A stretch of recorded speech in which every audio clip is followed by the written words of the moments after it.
The annual Freaks list is out, and we have so much to talk about. Let's welcome in the man behind the list, 24/7 Sports Director of Scouting, Andrew Ivins. Andrew, before we dive in, first, kind of just explain to us what the Freaks list is and why it's become an annual tradition.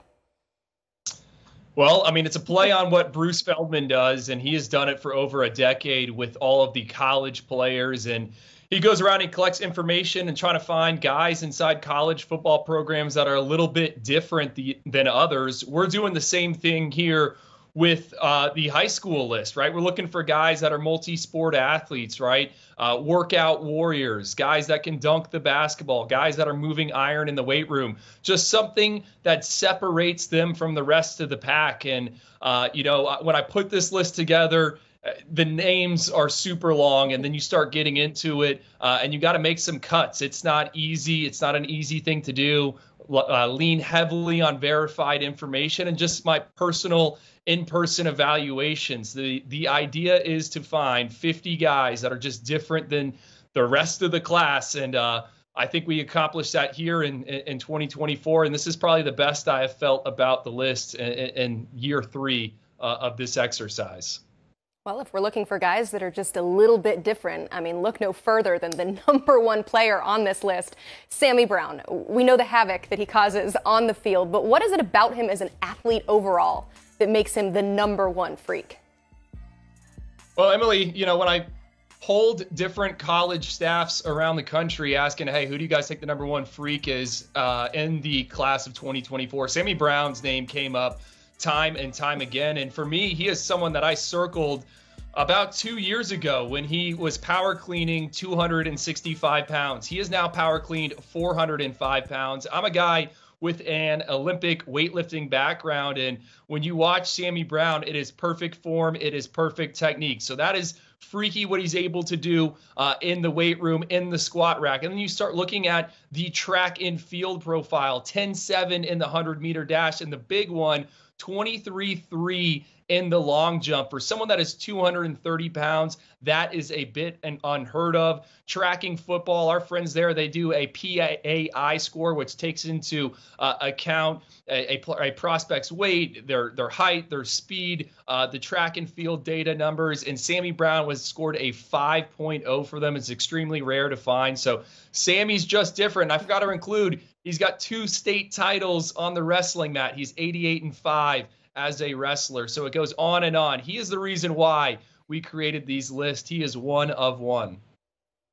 Andrew, we're finding out a lot about you. Oysters, we know you're a tight end guy. You've got an Olympic weightlifting background. I mean, what can't you do? Jeremiah Smith is at #2. He's the Ohio State wide receiver commit. He's a part of a really loaded wide receiver group. 5 of your top 15 freaks are wide receivers. As we look back to the last few classes, Andrew, what makes this 2024 group so freaky? They're guys that can do a little bit of everything. We're talking about big frames. We're talking about guys that have verified speed. I mean, we knew, I guess, coming into this exercise, right, into assembling the freaks list, that the 2024 group of wide receivers was really, really good. I mean, look where they are ranked in our normal rankings. We had a bunch of guys in 5-star range. And then when you put together this exercise, you start figuring out that, hey, most of these guys are also basketball players. Cam Coleman is definitely someone I want to highlight, the Texas A&M commit. He took an official visit to Clemson that first weekend of June, and I guess an impromptu dunk contest broke out at Dabo Sweeney's house. I don't know if they crowned a winner, but it would be hard for someone to beat Cam Coleman. He was doing a variety of different acrobatic moves in the air and finishing with authority at the rim. I think you can look at a guy like Jelani Watkins as well that's headed to LSU. He's also going to run track for the Tigers. Texas state champ in the 100, the 200. So it's just a broad, wide-ranging group. And I think the other thing is, with where football is, with the NFL, it's such a passing league. College is as well. Some of the best athletes are being pushed out towards the perimeter, and you're trying to find guys that can, #1, go get the football, right? And then #2, run after the catch. And I think basketball is important there, certainly with track and field when you study the 2023 NFL drafts. And so it's not surprising to me that so many of these guys are pass catchers. Yeah, currently 8 5-star receivers. So certainly a lot of talent in this class. Blair, you said it. He's our tight end guy. So we got to ask about the number 3 player, Nebraska tight end commit Carter Nelson. He plays 8-man football in a small town in Nebraska. We love this story, but man, there's nothing small about this guy. What makes the number 1 tight end a top 3 freak? An SEC coach I trust told me a few months ago, freak. That was the text message I got about Carter Nelson. He's a multi-sport athlete. Yes, and Emily, he plays 8-man football. Not a lot of people have seen it. It's certainly an interesting watch when you're going through all of the huddle. He lives in a town in Nebraska that has no stoplights. I had to verify that. Someone had told me there was no stoplights. I was on Google Maps just to make sure. But he is the pride of the town. He's going to be the biggest thing that has ever came out of Ainsworth, Nebraska. His dad was a track and field coach, and Carter Nelson would go to practices as a young kid, and he kind of just was born into it. It's the same thing with Sammy Brown. You know, his weightlifting, his dad was a strength coach when he was growing up. Carter Nelson, he went 7 foot in the high jump. For a guy that is 6'4", 215 pounds, that is unheard of, right? We have not found anyone else that has done that. When he did it, he tied a Nebraska 30-year record. He's also gone 11:05 in the 100-meter dash, 14:1 in the pole vault. And then when you put on the basketball highlights, I mean, that might be his best sport. Dad said he was initially getting recruited a little bit for hoops, but he's a guy that likes to pass the ball. So, college basketball programs really didn't pursue him. But the thing is, with 8-man football, you got to be a ball hog. And Carter Nelson scored 40 total touchdowns last year using a combination of his arm, his legs, in his hands. This guy was built for Matt Rule, right? We call it LinkedIn there, Trait City. I can't wait to see what the Cornhusker is going to be able to do with Carter Nelson. And one final nugget. Dad told me that Carter Nelson can drive the golf ball 300-plus yards straight. I thought that was kind of crazy as well.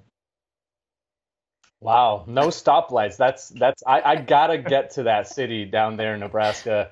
No tickets either, I'm sure.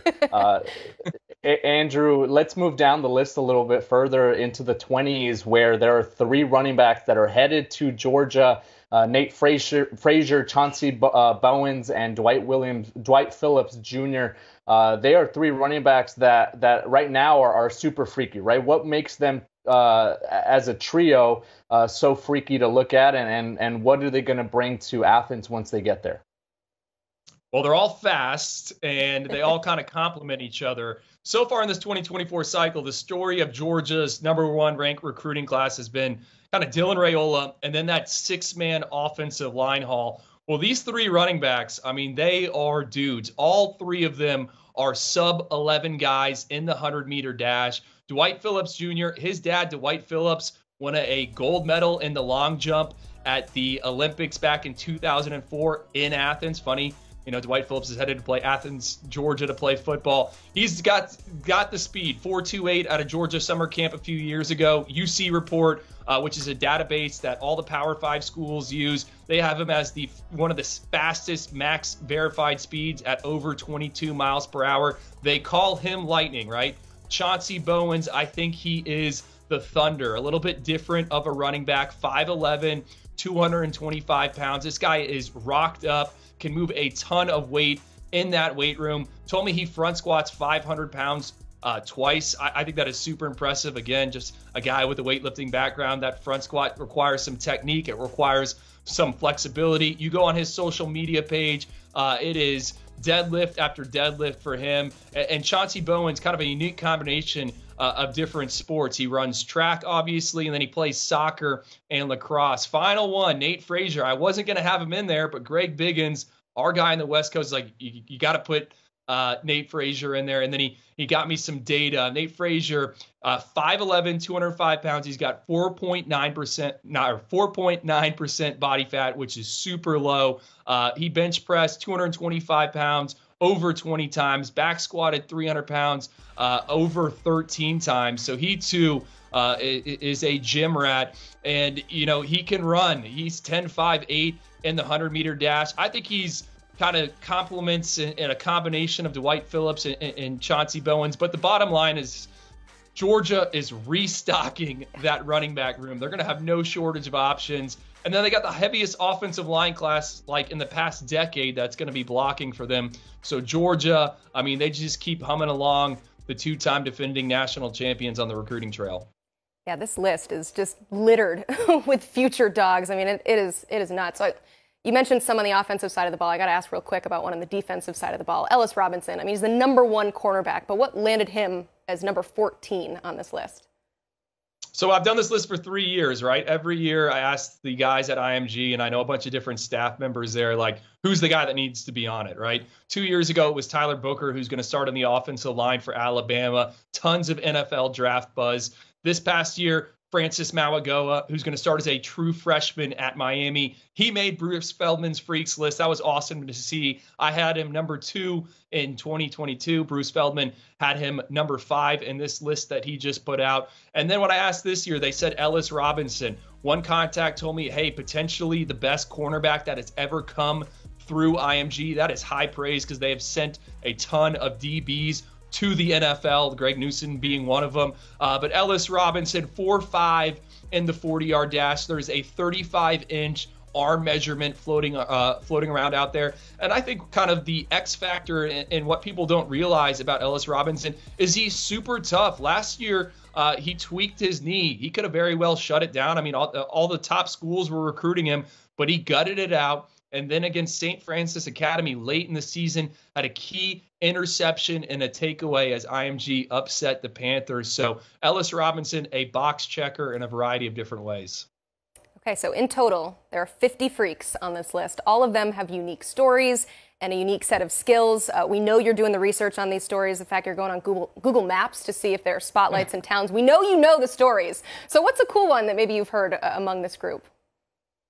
Whit Edwards, he is a cowboy.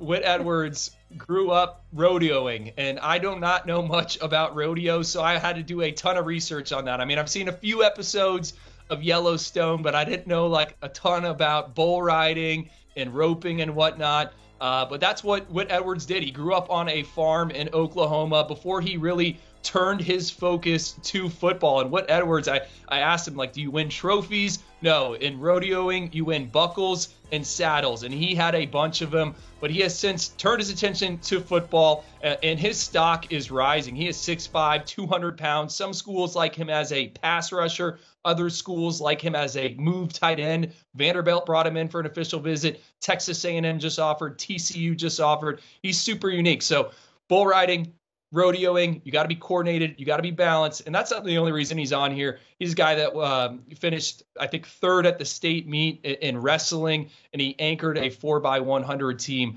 that qualified for state. So he's just different than all the others. Man, if you're willing to get on top of a bull, I want you on my football team. That says enough. Hey, if you love the Freaks list, go ahead and hit that like button to show Andrew the love. Andrew, thank you for being on the show. If you want a more in-depth look at this list, you can check out the latest episode of the 24/7 Sports Football Recruiting Podcast. New episodes drop every Tuesday, Wednesday, and Thursday. You can find them wherever you get your podcasts.